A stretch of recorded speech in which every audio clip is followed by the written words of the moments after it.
Havenwood, Ohio, a name that barely registers on most maps, a dot in the endless green of the Midwest. But for those who call it home, Havenwood is more than a place.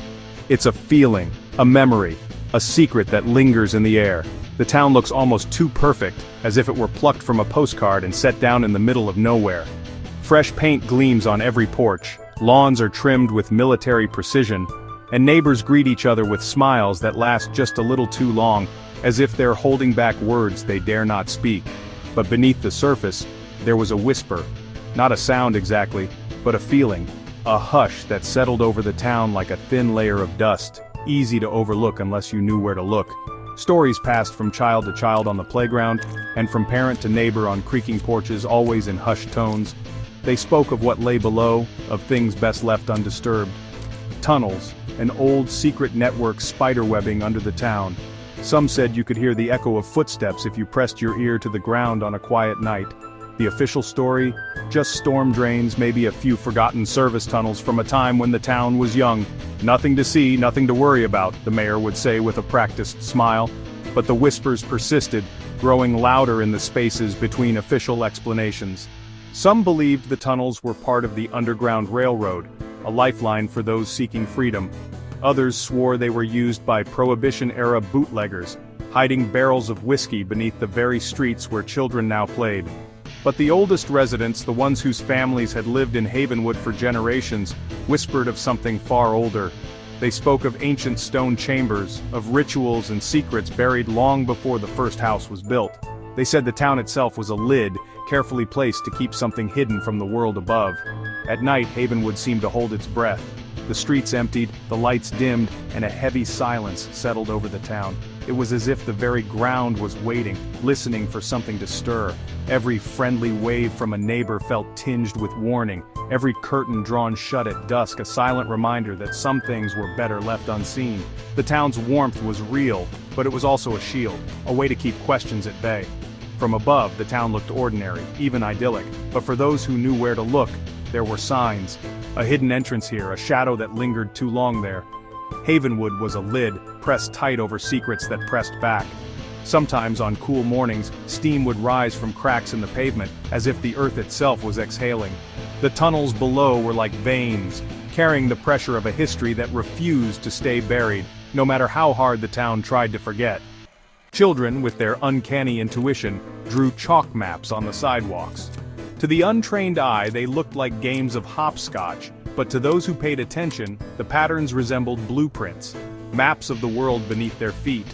Sometimes, late at night, the ground would groan beneath the weight of a passing car. Most dismissed it as settling earth, but a few paused, listening, wondering if something below was shifting, restless, waiting to be found.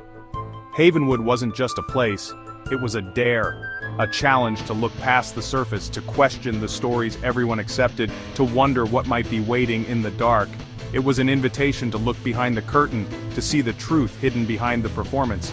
For those brave enough, the town offered a mystery that begged to be unraveled. The perfect town, built on secrets. Every shadow, every smile, every carefully tended garden was part of a story that stretched back further than anyone cared to admit.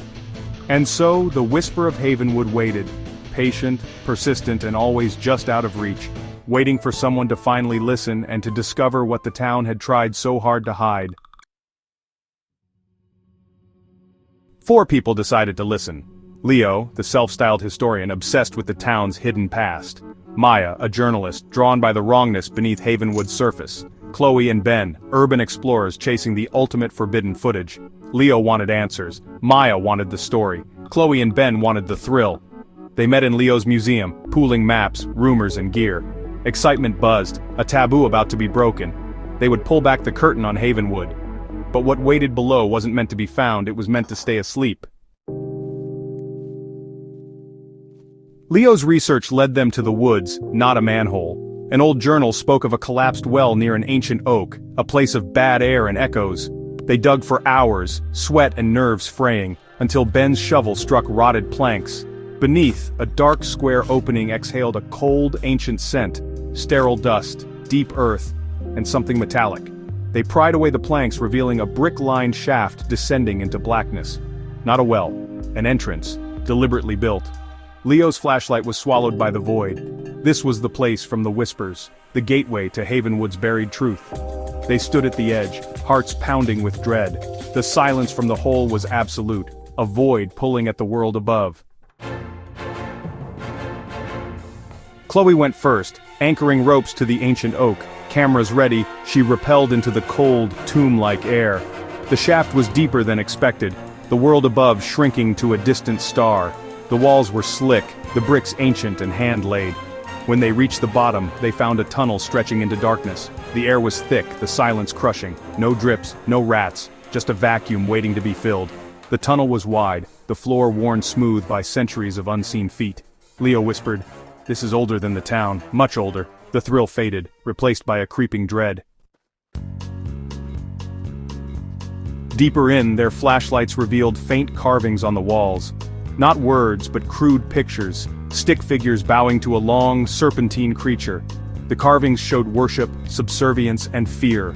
Leo snapped photos, hands trembling. In an alcove they found artifacts, clay bowls with dried roots, hair-woven dolls, cold black stones, and a child-sized leather shoe. The shoe made it real. This was about people, about children. Ben tried to rationalize, but the shoe felt like an offering. They were in a church, a tomb, a place of sacrifice. The silence felt watchful now. The echoes in the stone told a story of devotion and terror. The group pressed on, but the past was no longer just history. It was a warning, and it was alive. Paranoia crept in. Chloe heard a scraping sound behind them, stone on stone. They froze, lights searching the empty tunnel. Leo dismissed it as nerves, but then Maya heard a wet, dragging noise ahead. This time, everyone heard it. The group's unity began to fray. Accusations, fear, and flickering lights. Ben's headlamp died. Chloe's flashlight dimmed. Only Leo and Maya's lights remained, shadows dancing wildly. The darkness felt alive, swallowing their hope.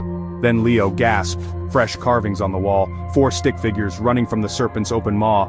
The story had changed. They were no longer observers. They were part of the legend now. And something was coming. The new carvings shattered their composure. The scraping and dragging sounds were real. Something was hunting them. Ben panicked, trying to flee, but a grinding noise blocked their way back. From the darkness it emerged. A serpentine being of earth, clay, and cold stone, its maw glowing with pale light. The metallic scent was overwhelming. This was the god from the carvings, the thing the town was built to contain. Their intrusion had awakened it, and it was hungry. The group scattered, Maya and Leo down a side tunnel, Chloe scrambling at the walls, Ben frozen in terror. The creature flowed toward Ben, enveloping him in silence. He vanished without a sound. The hunger below had claimed its first offering. The others ran, but the tunnels were closing in. The legend was awake. Maya and Leo ran, their footsteps echoing in the suffocating darkness, the creature's dragging sound relentless behind them. Every breath was a struggle, every heartbeat a countdown. The tunnel seemed to stretch endlessly, walls closing in as the air grew colder and heavier with each step. Chloe's screams faded into the distance, swallowed by the shadows, then stopped, leaving only 2 survivors. The silence that followed was almost worse than the screams, a chilling reminder of what they'd lost. They stumbled into a circular chamber, gasping for air, their eyes adjusting to the faint glow from Maya's dying flashlight. The walls were covered in the creature's history, murals depicting worship, sacrifice, and the ancient ritual that once sealed it away. The images seemed to move in the flickering light, telling stories of fear and reverence.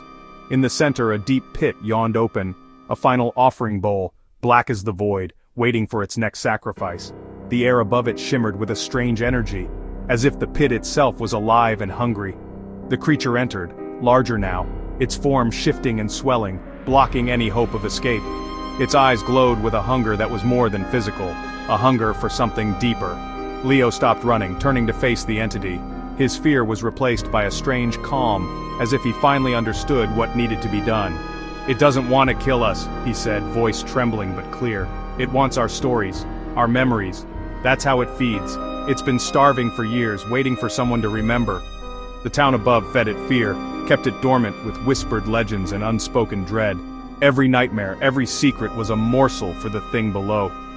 "We woke it up, we offered it a feast," Leo whispered, regret heavy in his words. "We brought it more than it's had in centuries." Leo stepped forward, flashlight raised as an offering, his memories and fears laid bare. The beam trembled in his hand, illuminating the creature's shifting form.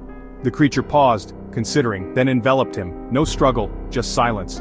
Leo's memories flickered in the air, absorbed by the darkness, leaving only stillness behind. Maya, hidden in a crevice, watched in horror and awe as Leo disappeared. She pressed herself deeper into the shadows, heart pounding, afraid to even breathe. The chamber fell into a new silence, the silence of satisfaction. The oppressive weight in the air lifted, replaced by a cold, empty calm. Maya was alone, the last witness to the ancient hunger's return. She stood trembling, surrounded by the echoes of lost voices and the knowledge that she alone carried their story now. The hunger below was sated for now. But in the darkness, Maya knew silence was never truly safe. Maya doesn't remember how she escaped. Just crawling for hours, her hands raw, her breath ragged, the darkness behind her pressing in. She emerged into dawn on Main Street, blinking against the pale light. The world above so unchanged it felt unreal. The air was crisp, the silence broken only by distant birdsong, as if nothing had happened at all. The town was unchanged, smiles as wide as ever, neighbors waving to each other, shopkeepers opening their doors, the rhythm of daily life undisturbed. It was as if the night's horrors had never touched this place, as if the town itself wore a mask of perfect normalcy. She tried to tell the police, her voice trembling as she recounted the tunnels, the darkness, the things she'd felt moving below, but they dismissed her story with practiced calm, their faces unreadable, their questions routine. It was clear they'd heard stories like hers before. Their eyes said they knew. Everyone knew. There was a flicker of recognition, a shadow of fear, quickly hidden behind polite smiles and careful words. The town's secret was not spoken, but it was shared. Maya left Havenwood, the story unwritten, the footage lost. She walked away with only her memories, haunted by what she'd seen and what she couldn't prove. The truth would remain buried, just like the tunnels beneath her feet. The world would never know. The headlines would stay blank, the news cycle would move on, and Havenwood's secret would remain safe for another day. Havenwood was a cage, its people the keepers of a slumbering god. They moved through their days with a quiet vigilance, always aware of what slept beneath their feet, always careful not to disturb it. They fed it fear, just enough to keep it sleeping. Offerings were made in secret, prayers whispered in the dark, rituals performed to keep the balance. The town's peace was fragile, bought with silent terror. The tunnels remain, a hungry secret beneath perfect lawns. Beneath the surface, the earth is hollowed out, a labyrinth of darkness waiting for the unwary. Sometimes the ground groans and the people remember. A shiver runs through the town, a reminder that the past is never truly buried, and that the foundation of their lives is built on something ancient and restless. They are the jailers of a truth they'll carry to their graves. Each generation inherits the burden, each person plays their part in the silent pact. Below, the creature waits, stronger, patient, and still hungry. It dreams in the dark, its hunger echoing through the earth, biding its time, waiting for the next curious souls to come looking for what lies beneath, and for the day when the town's vigilance might finally falter.